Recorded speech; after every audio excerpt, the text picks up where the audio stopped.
After selling my company for $32 million, I threw a big party. Right before the toast, I caught my daughter-in-law slipping something into my wine. When no one noticed, I quietly switched glasses with her father. Minutes later, he began. This is a story I never thought I'd tell.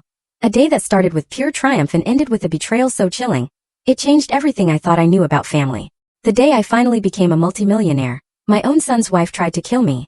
Not with a weapon, but with a smile, a perfectly planned accident, and a glass of poisoned wine. I still remember the boom. Dennis's fist slammed onto my mahogany desk, the signed contracts practically leaping from the impact. My heart jumped into my throat. $5 million. That's what I need, and I need it now. I looked up from the documents spread before me, my hand still gripping the pen I'd used to sign away 32 years of my life's work. The ink was barely dry on the sale agreement. $32 million. Freedom. Retirement. A new chapter. Dennis, I managed, the words catching. I sold the company. I can finally retire. And that's perfect, Dad. His eyes gleamed with something I'd never seen before. Something raw and ugly. Pure greed. Now you can help your son. $5 million. I've got debts to cover, and I want to start my own business. Wendy stood by the door, her calculating gaze shifting between Dennis and the contracts on my desk. She gave Dennis a subtle nod when he glanced her way, a silent signal I almost missed. You didn't even congratulate me. The words came out harder than I intended. This is the biggest day of my life, and you march into my office demanding money. I'm congratulating you now. Dennis leaned forward, his palms flat on the desk. $32 million is incredible. So what's $5 million to you? It's nothing. Nothing. I'd started King Technologies in this very room when Dennis was barely walking. Worked 18-hour days, missed school plays and baseball games, built something from scratch while raising him alone after his mother died. Dennis, you have no idea what this money represents. I gathered the contracts protectively. This is my security, my retirement. I've earned this and I'm your son. His voice cracked like a teenager's though he was 38. I deserved something for all those years you were working instead of being a father. The accusation hit me like a splash of ice-cold water. Wendy stepped closer, her voice honey-sweet. Maybe we could discuss this more calmly. Dennis just thinks it would be wonderful if you could help us get started. Started? Dennis had been getting started for 15 years. Different jobs, different schemes, always needing money. And since marrying Wendy 3 years ago, those needs had grown exponentially. Come to the party tomorrow night, I stood, tucking the contracts into my desk drawer. Bring Wendy's parents. We'll celebrate properly. I'll explain my plans for retirement. Maybe discuss how I can help you both responsibly. Responsibly? Dennis's laugh was bitter. You mean like a loan with terms and interest? I mean like family who cares about each other's future. Wendy whispered something in Dennis's ear. His face hardened. If you don't help us now, don't expect to show up to your party. Dennis straightened his jacket with sharp, angry movements. And don't expect us for Sunday dinners or holidays either. The threat hung in the air like smoke. I watched my son transform into someone I barely recognized. Gone was the boy who used to sit on my lap during late-night work sessions, asking about business and dreaming of joining the company someday.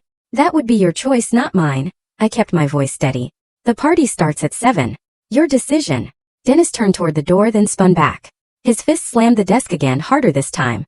A coffee mug jumped and spilled across quarterly reports. You're making a mistake, old man. We're your family. We deserve that money more than some savings account.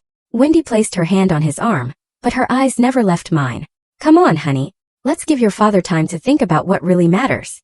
They walked out together, Dennis's shoulders rigid with anger, Wendy's heels clicking against the hardwood floor. I heard their voices in the hallway, sharp and urgent.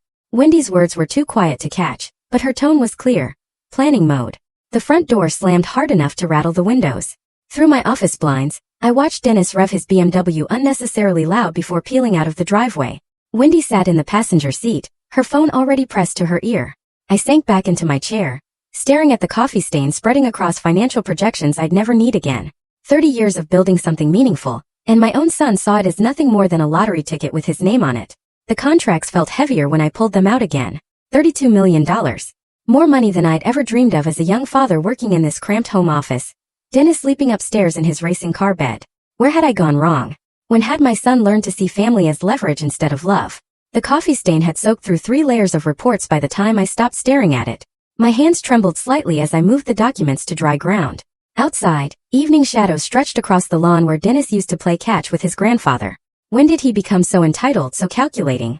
I remembered Dennis at 8 years old, proudly carrying my briefcase from the car to the office. Dad, when I grow up, I want to help you run the company. His gap-toothed smile had made every 18-hour day worth it. That boy would have cheered about the sale, would have asked thoughtful questions about my retirement plans, would have hugged me before anything else. The phone rang. Jim Patterson, my oldest friend and business rival for 30 years. Lester, I heard the news through the grapevine. 32 million. You magnificent devil. Jim's laughter filled the office. I suppose you're having a celebration tomorrow night at 7. Can you and Martha make it? Wouldn't miss it for the world. This calls for champagne. Real champagne. After hanging up, I felt slightly steadier. Real friends understood the significance of this moment. They'd watched me build King Technologies from nothing, survived the lean years, celebrated every milestone. The catering company answered on the second ring. Elegant events. This is Susan. This is Lester King. I need everything perfect for tomorrow night's party. 50 guests, cocktails, and dinner. Money is no object. Wonderful, Mr. King. We've handled several of your corporate events. Should we prepare for any dietary restrictions? Just make sure there's plenty of everything. This is the most important celebration of my life.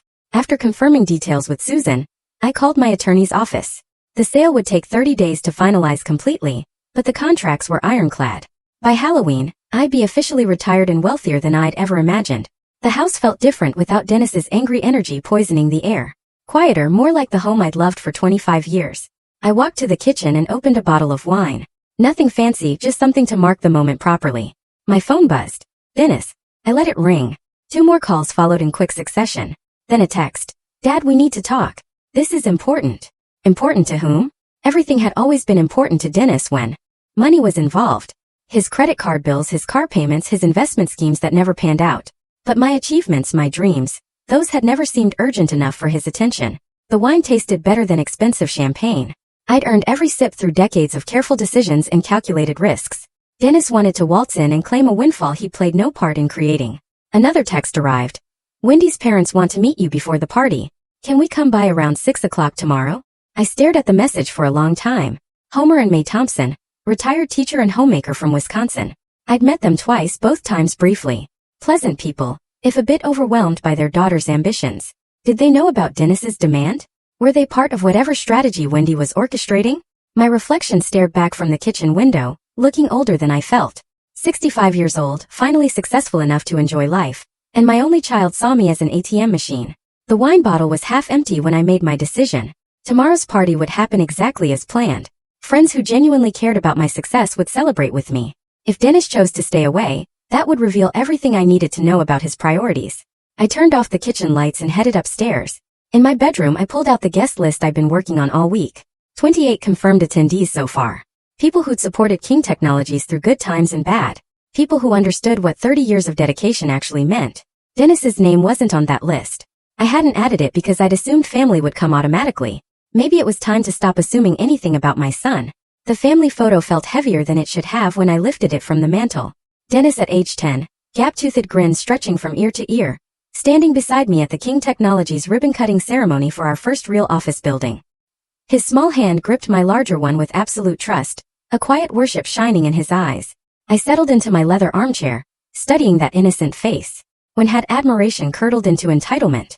When had Wendy, not entirely fair perhaps? Dennis had shown signs of restlessness before meeting her, the job hopping, the get-rich-quick schemes, the gradual distancing from family traditions, but Wendy had crystallized those tendencies into sharp-edged ambition. I remembered their wedding 3 years ago. Dennis had been nervous but genuinely happy.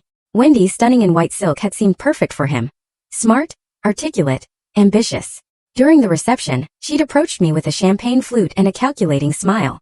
I hope you know how lucky you are to have Dennis, she'd said. He's going to accomplish amazing things with the right support. The right support. Code for money, I realize now. Within 6 months of marriage, Dennis's financial requests had doubled. Better apartment, newer car, investment opportunities that always seemed to require immediate cash infusions. Wendy's influence wrapped around him like expensive perfume. Intoxicating and impossible to ignore. My phone buzzed again. This time I answered without checking the caller ID. Dad. Dennis's voice carried none of today's aggressive edge. Look, maybe we got off on the wrong foot earlier. Maybe I was excited about your success. Sometimes I express things poorly. A pause. Wendy thinks we should all sit down tomorrow before the party. Her parents are driving in specifically to meet you properly. Wendy thinks, not Dennis thinks. The distinction mattered. Your Thompsons are welcome tomorrow night, I said carefully, along with everyone else celebrating this milestone. But Dad, we really need to discuss the financial situation privately first as a family. Financial situation, as if my retirement planning was somehow their emergency. Dennis, I'm not discussing money with you again until you demonstrate some basic respect for what I've accomplished. The words came out sharper than intended, but I didn't soften them. Congratulations would be a good start. I did congratulate you. No, you demanded payment. Very different things. Silence stretched between us. Finally, Dennis sighed. Fine. Congratulations on selling the company, Dad. I'm proud of what you built. The words sounded rehearsed, probably coached by Wendy, but I heard something genuine underneath. Maybe a trace of the boy who used to bring me crayon drawings of office buildings. Thank you. That means more than you know. I softened my tone slightly. The party starts at 7. Cocktails in the living room. Dinner at 8. Dress nicely. This is important to me. We'll be there. Another pause. Dad, I really am sorry about earlier the money talk. That wasn't how I meant to handle things. After hanging up, I felt cautiously optimistic. Maybe Dennis could separate himself from Wendy's influence long enough to celebrate appropriately. Maybe family bonds could overcome financial greed. I walked to the kitchen and checked my party preparations. Susan from Elegant Events had confirmed everything. Bartenders, servers, chef, even flowers for the tables. 47 people had now confirmed attendance. More than I'd expected. The wine cellar yielded treasures I'd been saving for special occasions. A 1982 Bordeaux from the year I incorporated King Technologies. Champagne from France, not the domestic stuff. Tonight called for the finest everything. In my study, I arranged the sale contracts in a leather portfolio. Some guests would want to see the actual documents, understand the scope of what I'd achieved. $32 million represented more than money. It was validation of every risk taken, every sacrifice made. The grandfather clock chimed 9 times. Soon I'd need to rest, prepare for tomorrow's celebration. But first, I wanted to savor this moment of quiet accomplishment. Outside my window, the neighborhood settled into evening routines. Porch lights flickered on. Television screens glowed behind curtains. Normal families living normal lives. Probably never dreaming of the kind of success I'd achieved. Yet here I sat alone with my triumph, wondering why victory felt hollow when your only child saw it as opportunity rather than achievement. Tomorrow would tell the story. Either Dennis would remember how to be my son, or I'd finally understand that some relationships couldn't be forced. The contracts felt warm under my fingertips as I closed the portfolio. $32 million. Freedom. Independence.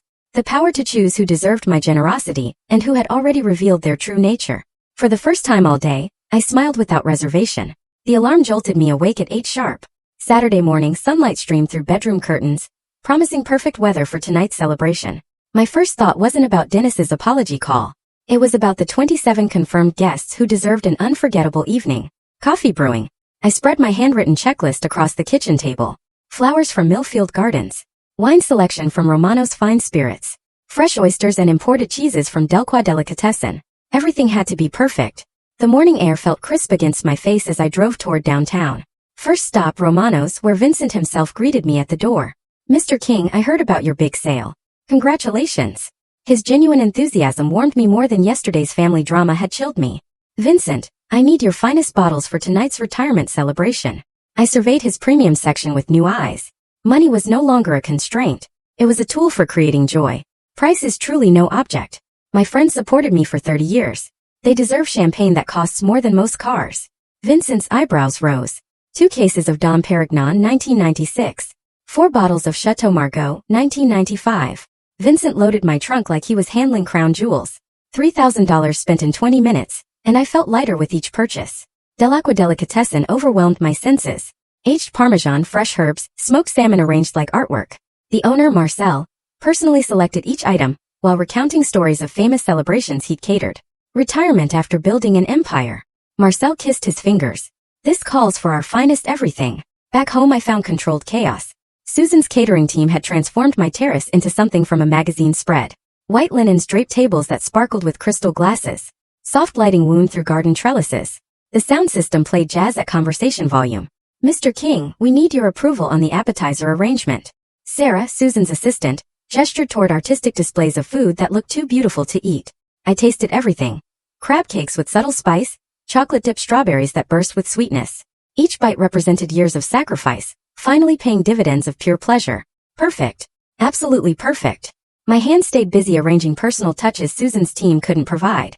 Family photos strategically placed where guests could see my journey from young father to successful entrepreneur. The signed contracts displayed in my study for anyone curious about actual deal terms. Afternoon flew past in productive blur. Sound system tested? Check. Lighting adjusted for golden hour ambience? Check. Bathrooms stocked with premium soap and towels? Check. Every detail mattered because tonight proved that success meant more than money in the bank. At 4 o'clock, I stood on my terrace, surveying the transformation. Elegant tables waited for animated conversations. The bar gleamed with premium spirits. Soft music drifted through speakers hidden among flowers. This was what $32 million could buy. Not just financial security but the power to create beauty, to honor those who deserved it. Dennis had demanded $5 million for personal debts.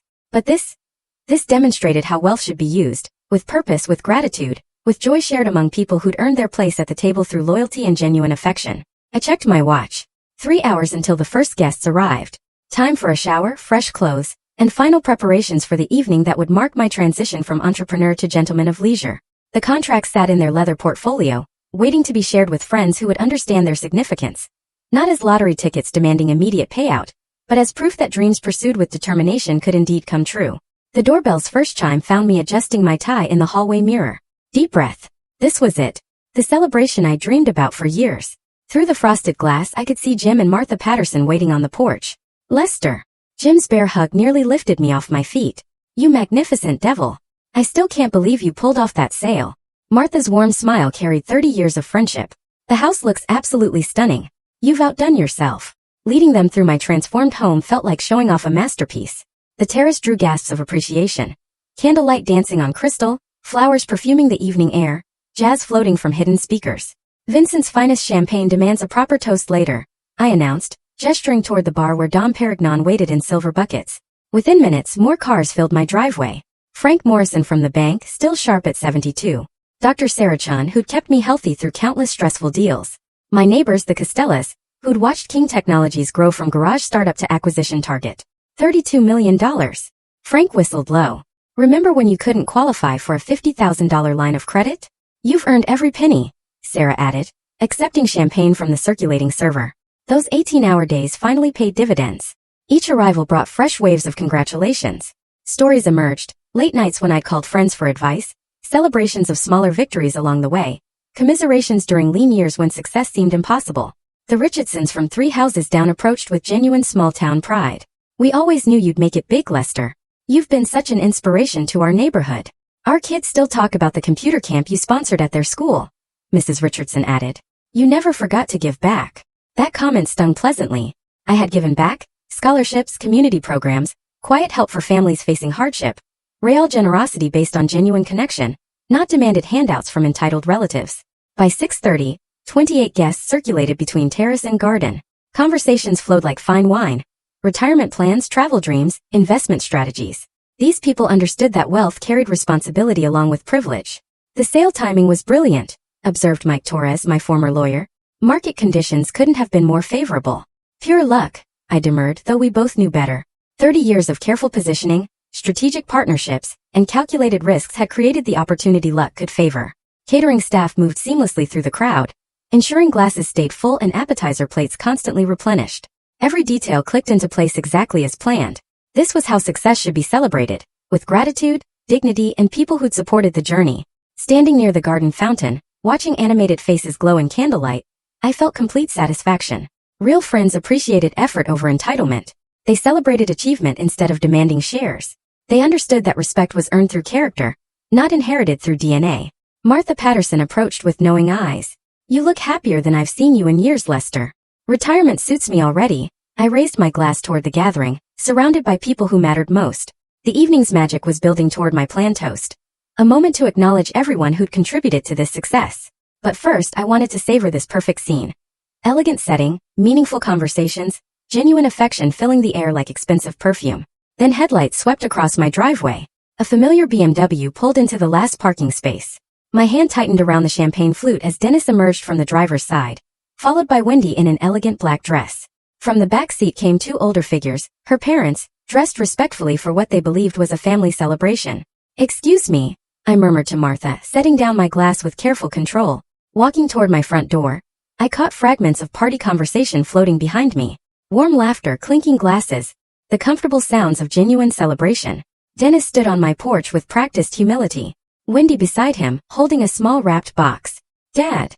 Dennis's voice carried none of yesterday's aggressive demand. I owe you a massive apology for yesterday's behavior. Homer Thompson stepped forward, silver-haired and dignified in his best suit. Lester, congratulations on your well-deserved retirement. Dennis told us about this wonderful celebration. We're so grateful you included us, May added, her grandmother's warmth immediately genuine. You've always been generous to our family. But my attention stayed fixed on Dennis. His eyes met mine directly, something that hadn't happened during yesterday's money demand. I was completely out of line. Dennis's words seemed rehearsed but felt sincere. Your success should be celebrated, not exploited. I've been under tremendous stress with work, but that's no excuse for my behavior toward you. Wendy moved closer, her smile perfectly calibrated. Lester, Dennis felt terrible all night about how he spoke to you. We brought a small gift to show our appreciation for including us tonight. The wrap box felt substantial in my hands. Expensive weight, suggesting thoughtful selection rather than last-minute guilt purchase. You built something incredible over 30 years, Dennis continued. I'm proud to be your son, and I should have said that first yesterday instead of. He gestured helplessly. Instead of what I did say, standing there in my doorway surrounded by the sounds of friends celebrating my achievement, I felt the sharp edges of yesterday's hurt beginning to soften. Maybe Dennis could separate himself from whatever pressure had driven his desperate demand. Maybe family relationships could survive financial stress. Thank you for coming. I stepped aside, gesturing them into my transformed home. The party's just getting started. Homer whistled appreciatively at the elegant setup. Dennis wasn't exaggerating about your beautiful home. This is magnificent. Leading them toward the terrace, I felt cautious optimism replacing yesterday's disappointment. Perhaps Dennis had spent the night reflecting on his behavior. Perhaps Wendy had counseled patience over immediate gratification. Perhaps tonight could bridge the gap yesterday had torn open. Lester, your decorations are absolutely stunning. Wendy's compliments seemed genuine as she surveyed candlelight tables and flower arrangements. What an amazing way to celebrate your achievement. My friends welcomed the family arrivals with typical warmth. Jim Patterson shook hands enthusiastically with Homer, immediately diving into conversation about teaching careers. Martha engaged May in animated discussion about gardening techniques. Everyone, I'd like you to meet my son Dennis and his wife Wendy, plus Wendy's parents, Homer and May Thompson. The introduction felt natural, healing some invisible wound from yesterday's confrontation. Dennis moved through introductions with genuine grace, asking thoughtful questions about my friendships and business relationships. No mention of money, no hints about financial expectations, just a son appearing proud of his father's accomplishments. Your father's been an inspiration to our entire community, Mrs. Richardson told Dennis warmly. He never forgot to help others, even while building his own success. That sounds exactly like Dad, Dennis replied, glancing my way with what looked like authentic admiration. Wendy positioned herself near the bar, charming the catering staff while offering to help refresh drinks. Her social skills impressed even my most discerning friends. She asked intelligent questions about retirement planning, showed genuine interest in family stories, played the perfect supportive daughter-in-law. We should add chairs for the family, I told Susan's assistant, who quickly arranged additional seating at the main table. The party atmosphere shifted subtly with family inclusion, more complete, somehow, as if the celebration had been waiting for these final pieces. Homer's teaching stories entertained the group. May's quiet wisdom complemented more assertive personalities perfectly. Standing back near the garden fountain, I watched this perfect scene unfold. Friends and family mingling naturally. Meaningful conversations flowing between generations. My achievements celebrated by everyone who mattered most.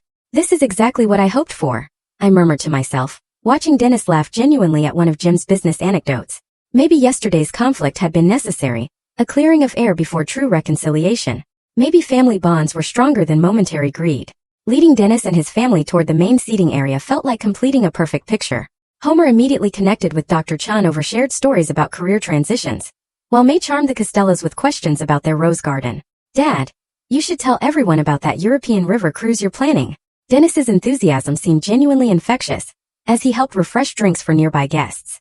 The suggestion sparked immediate interest. Jim leaned forward with his characteristic grin. Lester, you always said you'd see the Scottish Highlands when you retired. First stop after the sale finalizes completely, I confirmed, accepting a fresh glass of wine from Dennis. Scotland, then Ireland, maybe venture into Scandinavia.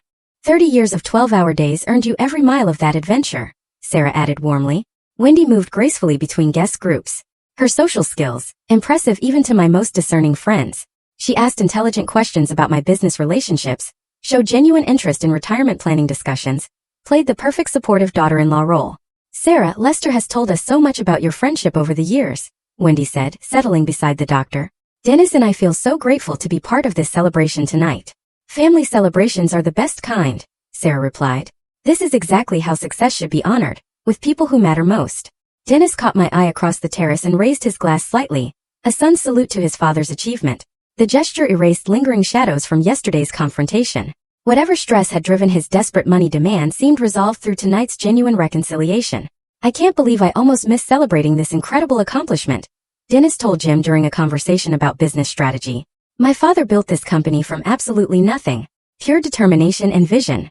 The pride in his voice sounded authentic, not the calculated flattery from yesterday, but real admiration for what I'd achieved. Maybe Wendy had helped him gain perspective on family priorities versus financial pressure. Homer raised his wine glass toward me. Lester, 35 years teaching showed me what dedication looks like.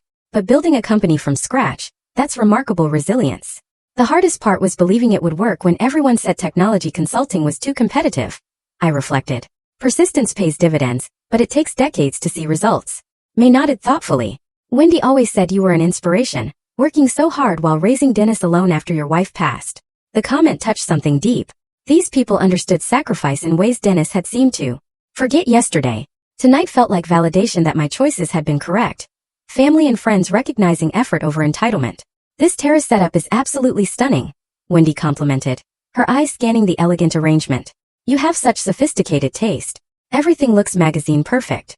Susan's catering team deserves the credit, I admitted, though I did insist on personal touches. Family photos, the wine selection, flowers from my mother's favorite shop.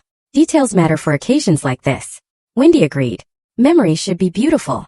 As twilight deepened, garden lights began twinkling like captured stars. The party reached that perfect rhythm where conversations flowed naturally, laughter punctuated stories, and everyone seemed genuinely content. This was exactly what I envisioned when planning tonight's celebration. Dennis moved between groups effortlessly, sharing stories about my generosity over the years, expressing gratitude for lessons learned during his childhood.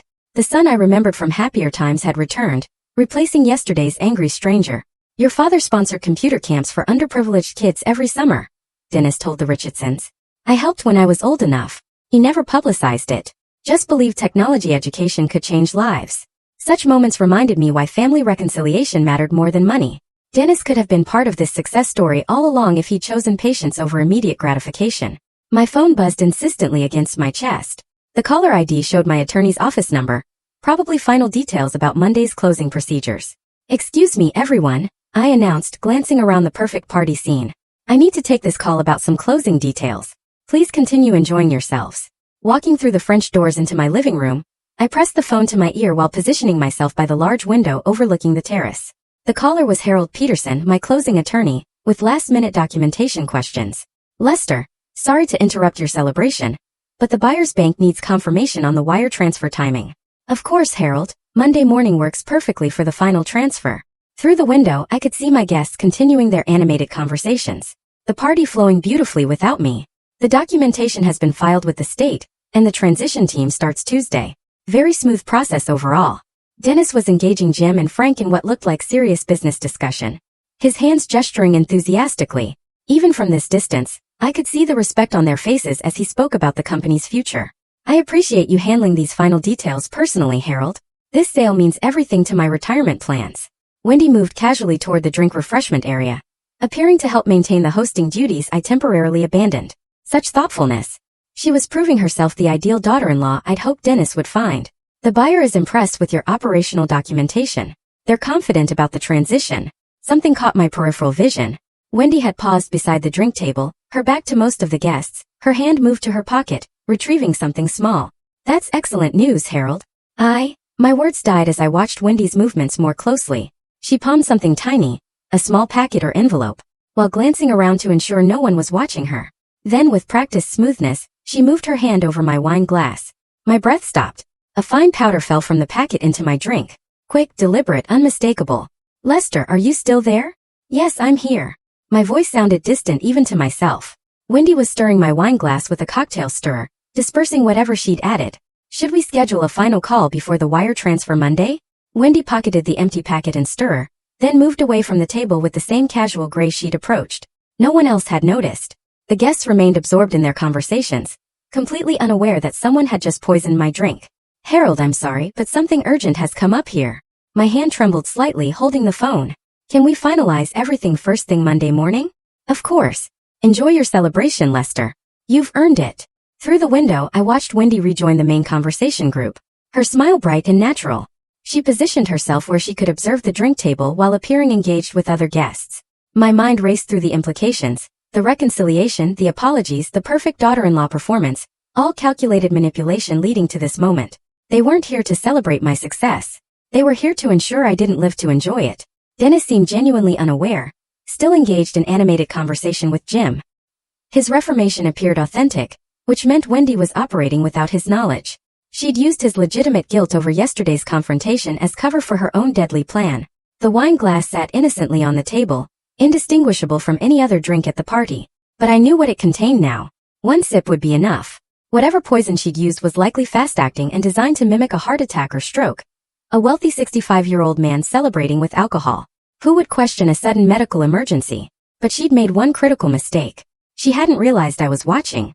Taking a deep breath, I straightened my shoulders and prepared to return to the party. The game had changed completely, but I held the advantage now. Wendy thought she was executing a perfect murder.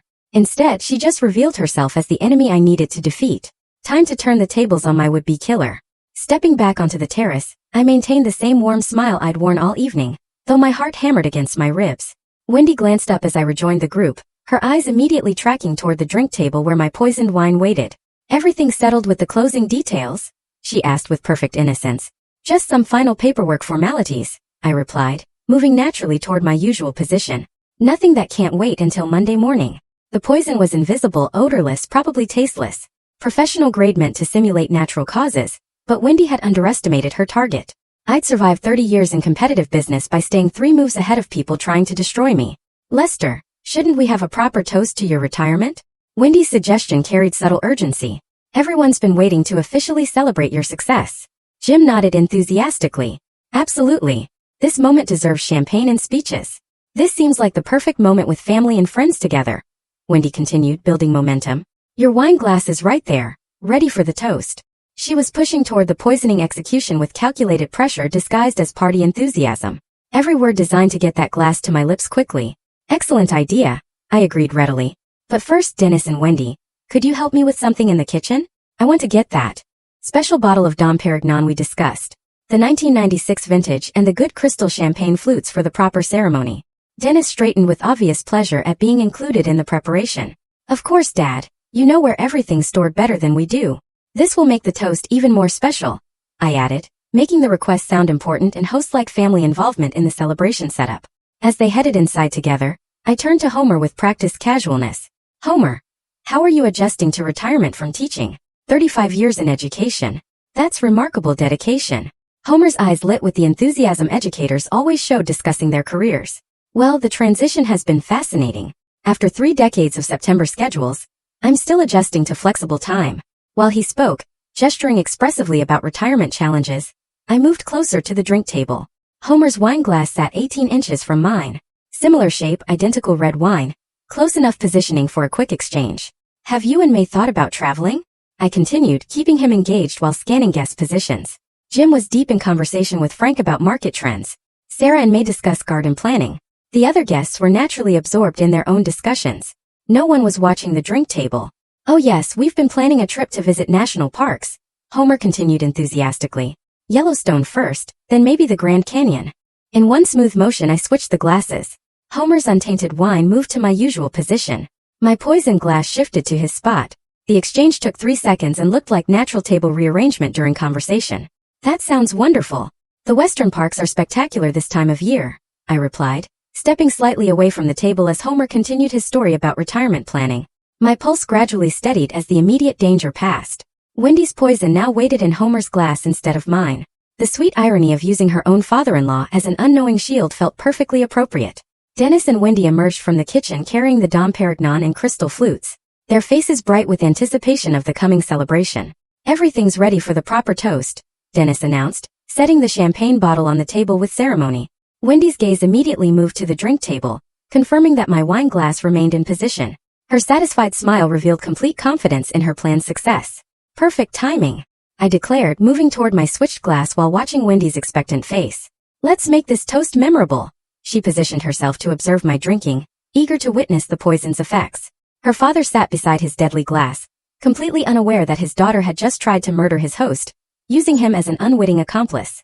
Everyone, please gather around. I called out, raising the glass that should have killed me. The irony was exquisite. Wendy thought she was watching her victim approach death, when she'd actually just set up her own father for the fate she'd intended for me. Time for the evening's real entertainment to begin. Everyone gathered expectantly around the elegantly set table, glasses raised in anticipation of my retirement speech. The moment felt perfect. Candlelight dancing on crystal.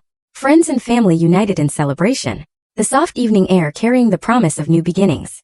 Friends, this truly is the most meaningful evening of my life. I stood confidently, commanding attention while internally preparing for the drama about to unfold. 30 years of building something from nothing, and here I am, surrounded by people who matter. Wendy positioned herself with a clear view of my wine glass, her eyes bright with anticipation. She had no idea that her carefully planned murder was about to become her public downfall. Your friendship and support have made this success possible. I continued, scanning faces that had supported me through decades of struggle. Tonight I want to talk about loyalty, about trust, about what family really means. The shift in my tone caught some attention. Jim raised an eyebrow, sensing something different in my usual speech pattern. I've learned that not everyone who claims to love you actually does. My gaze moved deliberately toward Wendy, whose confident smile faltered slightly. Some people see success and think only of what they can take from it. Dennis leaned forward, confused by the growing tension in what should have been a celebratory moment. The other guests exchanged glances, uncertain where this speech was heading. Unfortunately, not everyone here tonight shares that genuine affection. I paused, letting the weight of my words settle over the silent gathering. In fact, someone at this very table tried to poison me just minutes ago. Shocked gasps rippled through the crowd. Wendy's face went white, her eyes darting between me and the drink table as she tried to process how her plan had gone wrong. Homer, stop! I shouted as he raised his wine glass toward his lips. Don't drink that wine. It contains poison. Homer froze mid-motion, the glass trembling inches from his mouth. Around the table, guests recoiled in horror, several setting down their own drinks in alarm. What are you talking about? Dennis stood up, his voice cracking with confusion. Dad, what's going on? Wendy, would you like to explain what you put in my wine glass? I turned to face her directly, my voice carrying the authority of absolute certainty. I saw you add something from a small packet while I was taking that phone call inside. That's absolutely ridiculous. Wendy's voice pitched higher with panic. Why would I poison anyone? This is insane. But her face betrayed everything. The color draining from her cheeks, her hands trembling as she gripped the back of her chair, her eyes calculating escape routes even as she protested innocence. You looked around to make sure no one was watching, I continued relentlessly. You stirred it in, then pocketed the evidence immediately afterward. Dennis stared at his wife with growing horror. Wendy, tell him he's wrong. Tell everyone this is some kind of mistake. Of course it's a mistake, she snapped, but her voice carried desperation now. Lester, you must have seen something else. I was just helping with the drinks. Homer still held the poisoned glass, staring at it with dawning understanding of how close he'd come to death. May clutched his arm, tears streaming down her face. Fine, I said calmly. Let's settle this scientifically. We'll take that wine to a laboratory for analysis. If I'm wrong, I'll apologize publicly to everyone here. If I'm right. I reached toward Homer's glass. This will prove attempted murder. Let me just secure this evidence. Wendy lunged forward with sudden desperation, her calculated facade cracking completely. You can't. She stumbled against the table leg with theatrical clumsiness, her hand striking the wine glass. Crystal shattered against stone. Red wine splashed across the terrace. Evidence destroyed in one accidental moment. Oh no. Wendy gasped, her performance unconvincing. I'm so clumsy. I'm so sorry. The silence that followed was deafening. Even Dennis stared at his wife with undisguised suspicion. How convenient, I said quietly, and everyone understood exactly what they'd witnessed. The shattered glass caught candlelight like scattered diamonds on the stone terrace. Wendy knelt beside the mess, making a show of trying to clean up while avoiding everyone's accusatory stares. That was no accident, Wendy. I stood over her, my voice carrying the weight of absolute judgment. You destroyed the evidence because you knew exactly what that laboratory analysis would reveal. I don't have to listen to these wild accusations. She shot to her feet, her composure finally cracking completely. Mascara streaked down her cheeks as panic replaced calculation. This is ridiculous. Dennis, are you going to let him talk about me this way? Dennis stepped between us, but his voice lacked conviction. Dad, maybe there's some explanation. The explanation is simple. I kept my eyes fixed on Wendy's guilty face. Your wife came here tonight to murder me for my money. She used your genuine reconciliation as cover for attempted homicide. That's a lie. Wendy's voice rose to near hysteria. Dennis, are you going to let him talk about me this way? But Dennis was staring at his wife with dawning recognition. The money demand yesterday. You pushed me to ask for $5 million. You said we deserved it immediately. You needed help with your debts. Wendy snapped, then caught herself revealing too much. What debts? Homer asked quietly, his voice heavy with disappointment. Wendy, what have you done? Jim stepped forward, his lawyer instincts engaged. Lester, what exactly did you witness? I saw her add powder from a small packet into my wine glass while I was on the phone inside. She stirred it in, looked around to ensure no one noticed, then pocketed the evidence. I gestured toward the broken glass. When I offered laboratory testing, she immediately destroyed the proof. Sarah nodded grimly. The timing of that accident was remarkably convenient. Wendy's eyes darted between the faces surrounding her. Guests who moments before had welcomed her warmly, now looking at her with disgust and suspicion. Even Dennis was stepping back, creating physical distance as emotional distance grew. We don't have to stay here and be insulted. She grabbed her purse from a nearby chair, her movements sharp with desperation. Dennis, we're leaving now. Wendy, wait. Dennis looked torn between wife and father, but the evidence was overwhelming. Maybe we should explain. There's nothing to explain because I didn't do anything wrong. But her voice carried the shrill edge of trapped guilt. Come on, we're going home. She stalked toward the house, her high heels clicking angrily against stone. Dennis followed reluctantly, glancing back with an expression of confused shame. Dad, I don't know what to say. The truth would be a good start, I replied, but not unkindly. When you're ready to hear it. Homer and May remained frozen by the drink table, their faces etched with heartbreak and humiliation. Around us, party guests murmured among themselves, processing the dramatic revelation that had shattered what should have been a perfect celebration. Car doors slammed in the driveway with finality. An engine roared to life, revved unnecessarily loud in an expression of frustrated rage. Tires squealed against asphalt as Dennis's BMW disappeared into the night, carrying away the criminals who had tried to destroy my retirement before it began. But Homer and May stayed behind, their shoulders bowed with shame, facing the wreckage of what they believed was their daughter's happy marriage to a successful man. The broken glass crunched under my feet as I moved to comfort them. Because unlike their daughter, these were good people caught in circumstances beyond their control. I'm so sorry, Homer whispered, his voice breaking. We had no idea she was capable of something like this. Justice had been served, but now came the harder task of healing the wounds that betrayal always leaves behind. Silence stretched across the terrace like a heavy blanket, broken only by the distant sound of Wendy's car disappearing into the night. Broken glass sparkled among scattered drops of poisoned wine, evidence of the betrayal that had nearly destroyed everything. Homer stood motionless, still processing how close he'd come to death at his own daughter's hands. May dabbed her eyes with a tissue, her quiet sobs carrying decades of parental heartbreak. We are so deeply sorry, Lester. Homer's voice trembled with shame and gratitude. You saved my life tonight. We failed as parents somehow. This is our responsibility. Homer, May, look at me. I moved closer, placing a gentle hand on the older man's shoulder. This is not your fault. You're good, decent people. Wendy made her own choices. But we must have missed something, May whispered. Some sign that she could do such a terrible thing. Evil sometimes wears a perfect mask, Sarah said softly, joining our small circle. None of us suspected her true nature until tonight. Jim approached with a small brush and dustpan, already helping clean up the shattered evidence. Lester, your quick thinking saved Homer's life. How did you figure out what was happening? Pure chance, I admitted. I was by the window taking a business call when I saw her add something to my wine. At first, I couldn't believe what I was seeing. You handled that situation with incredible grace, Frank Morrison added, his banker's instincts appreciating strategic thinking under pressure. Most people would have panicked or confronted her immediately. Other guests gradually joined our conversation, their initial shock transforming into admiration for how I protected an innocent man while exposing a murderer.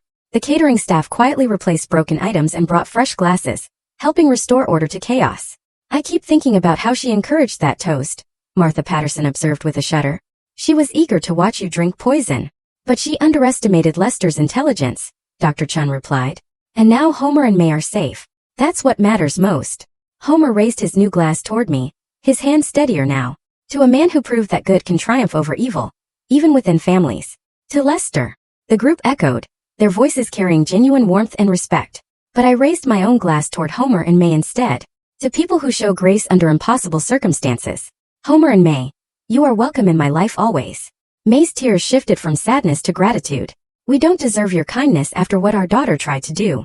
Your daughter's choices reflect her character, not yours, I replied firmly. You stayed when she ran. You faced truth when she chose lies. That tells me everything I need to know about your hearts. As the evening progressed, conversations gradually returned to celebration. The attempted murder became a story of justice served, friendship proven, and wisdom rewarded. Homer shared memories of my generosity over the years, painting a picture of consistent character that made Wendy's betrayal even more shocking by contrast. You sponsored those computer camps every summer, Homer told the other guests. Never wanted credit. Just believed technology education could change lives. That's the Lester we know, Jim confirmed. Success never changed his values. By 10 o'clock, the last guests were departing with promises to stay connected during my retirement. Homer and May insisted on helping with final cleanup, their way of contributing something positive after their daughter's destructive act. Standing on my terrace as they finished clearing tables, I surveyed the scene of my triumph. Justice had been served without legal complications. An innocent man had been protected. Toxic relationships had been severed cleanly. Most importantly, my retirement was beginning with absolute clarity about which relationships deserved my time, and which people had earned their place in my chosen family. The contracts for my $32 million sale sat safely in my study, waiting to fund adventures with people who valued me for reasons beyond money. Tomorrow would bring new possibilities, free from manipulation and false loyalty. Tonight had proven that wisdom, patience, and quick thinking could defeat even the most calculated evil. And sometimes the best revenge was simply letting criminals expose themselves to everyone who mattered.